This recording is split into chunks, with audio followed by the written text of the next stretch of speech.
Now, on matters corruption, which is at the heart of our constitutional order, if there is one item that frustrates the realization of this constitution is corruption.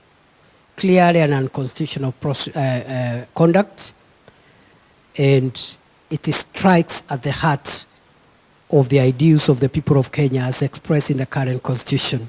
It is anti-people, and it is an existential threat to the sustainability of Kenya as a modern democracy. I dare say, from us in the national security space, we consider corruption as an existential national security threat, because it has the capacity of paralyzing all our sustainability arrangements in the economic, social, and other fronts.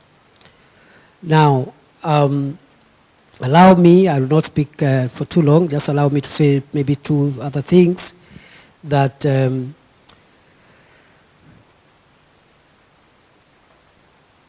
tied to the fight against corruption.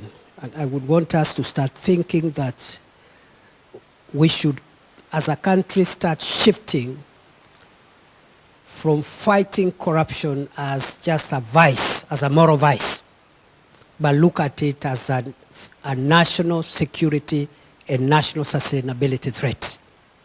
Number two, the centerpiece of our constitution is the Bill of Rights. Is the Bill of Rights. And this Bill of Rights is the most, I think, one of the most progressive, putting together all the three generations of fundamental rights and freedoms together, which many countries have avoided. A constitution with enforceable socio-economic rights, which are supposed to improve the livelihoods of the people of Kenya.